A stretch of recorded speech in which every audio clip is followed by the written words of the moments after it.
Oh, and I read more about your grandmother. Yeah. Who Lou doesn't really know. Nothing in this country would have been made of polyester if it wasn't for your grandmother. Is that true? This is true. She discovered it in Europe well, it was actually, during World War II, the British used it as a material for the parachutes for the British officers. You know, the parachutes, like the... Right. I know. You don't have to describe parachute. Okay, you know what a parachute is, right? Yes. Okay. When you jump out of a plane, you want a nice outfit. Exactly. Exactly. And then she found. And then there was an excess of it after the war. There was just tons of the material left over, and nobody knew what to do with it. So she was walking in Switzerland one day on a buying trip, and she went in a store, and there was some women's panties made of this material. And she looks at polyester panties in Switzerland. Well, it was actually called polyamine at the time. Anyway, so she goes in the store, and she's like, "What the fuck is this shit?" And that's how she talked. That's how she had a mouth of a sailor. Yeah, she did. Anyway, so she goes in and she calls up her fabric agent in New York, Chai Bloom, nice Jewish boy, and she goes, "I want to buy every single yard of this fabric we can find." She goes, "Okay, let me." He goes, "Let me get back to you in a couple days. I'll find out all the information and see what it is." Calls her back a couple days later in Switzerland and goes, "Okay, so it's this material called polyamine. The British were using it during World War II for parachutes. There's a supply of it still in, I don't know where it was." She goes, "Buy every single yard you could," right? Now, at the time she was successful, but she was not,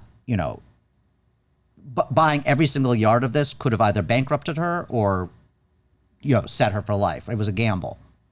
She goes, "Buy it and put washing machines in every single one of our showrooms across the country." We had showrooms, for when people come in, they buy the line. The term is like buying the clothing line. Yeah, I get it. You buy the line. So he goes, "Washing machines?" "Yeah, we're going to have all of our salesmen demonstrate how you can dunk the fabric in, wring it out to dry in 5 seconds, and that's it." And they did that, and everyone was like, "What the fuck is this?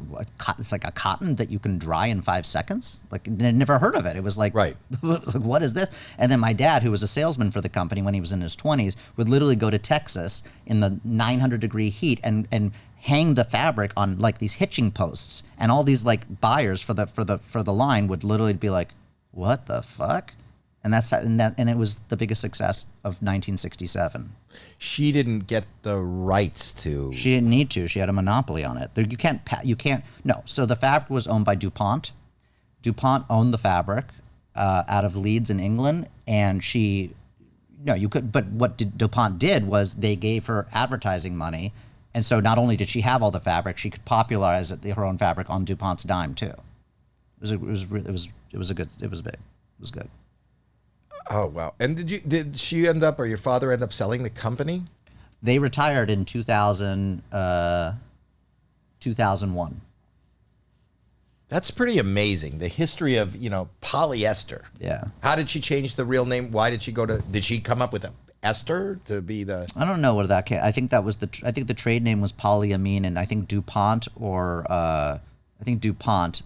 actually, the trade name was crimpling. That was really what it was called. It was called crimpling. And then DuPont, that's the one thing it doesn't do. Right? It crimpling. It doesn't crimple. And then the second version of it that they came out with was called Dacron or Dacron. Yeah.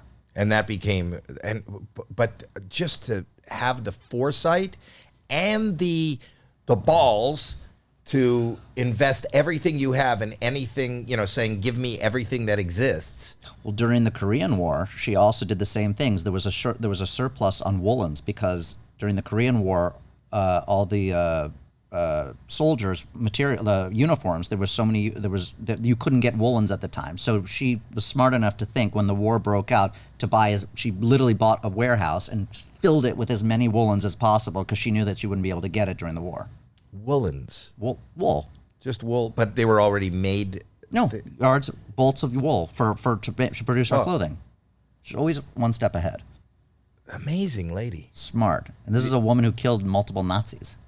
Amazing lady. Right? And she was also like 4'11", which is even cooler. And that you were close. They should make a movie about her.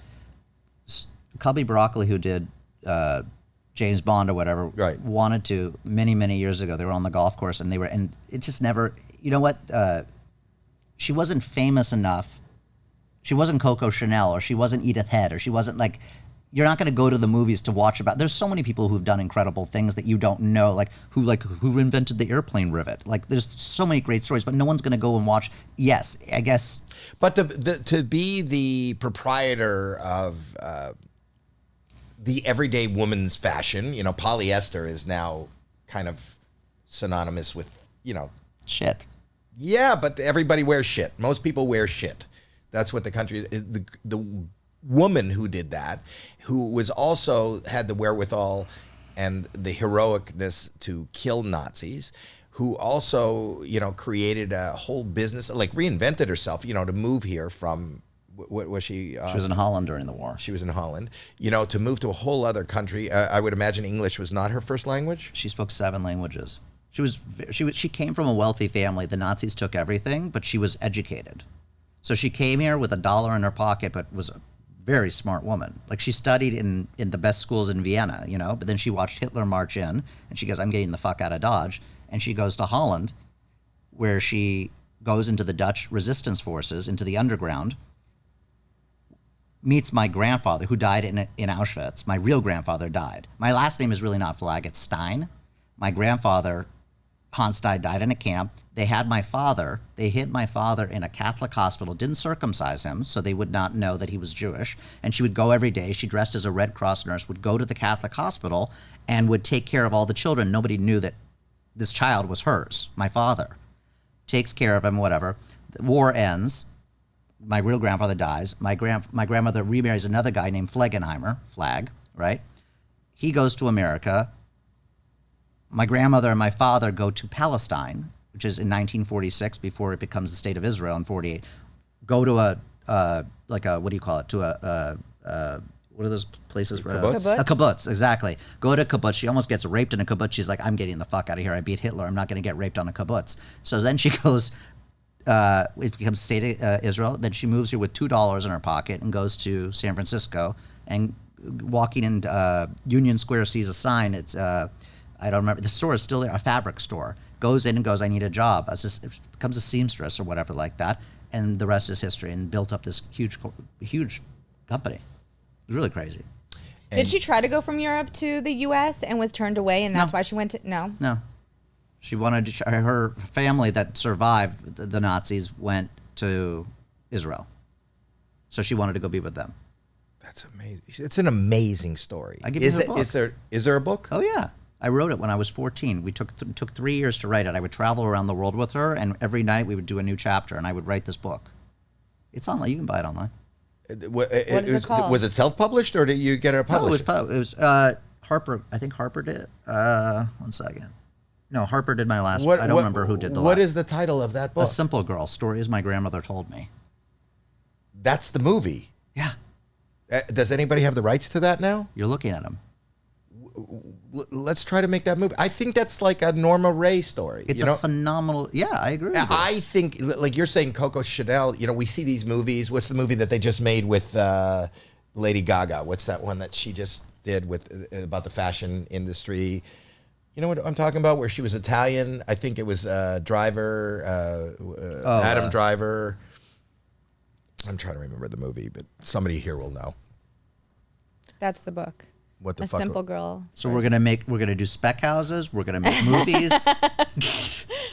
No, but it's really, really. My dad feels inspired right now. No, but send you the book. I think that now more than ever, listen, we need heroes. We need to be told stories of heroes. We need realism, and the fact that it's a woman. Even now more than ever, that The character, though, is I wish you would have met her. She was such a character. This is a woman. She would drive a Rolls Royce, and she would sit on a phone book so she could look over the steering wheel. Like, this woman was a tiny little creature, but she was like, if you shook her hand, you knew she was in charge. You did not fuck with this woman. You could be 20 feet tall, and she'd make you feel like you were 3 foot tall if you disrespected her. and I can't imagine what it was like being her son, your father. They would fight.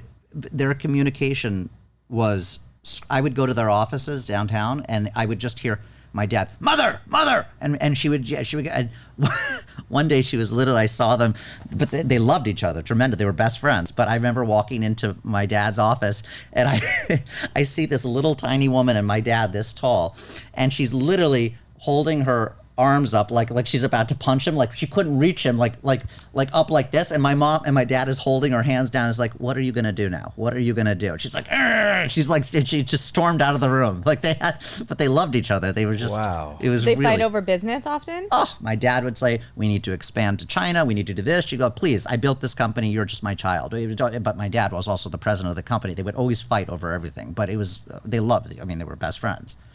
Wow. You and your kids never fight. I can tell. I don't know if you know that we had a big fight last year. Last week. Last he week. knows. He was here. That was my it. point. But that is a really, I think it's an inspiring, if nothing else, like a mini series, a 3-part movie for Netflix or something based on a but when you describe her, I can't imagine who would play her. Natalie Portman. Oh, wow. Wow. Do you know Natalie? No. Isn't she Israeli? I think so. Yeah. So maybe she'd be inspired by this story. We should see if she. Well, let's get to her. Listen, it's not. We got to call Kagan. Let's get to Portman. Is he represent? Is she? I don't know. She with ICM? Everybody. See if she's with ICM. But it is a great story that somebody should be doing, and I love the fact that it's a woman, and I love the fact that it's historical, and I love the fact that, you know.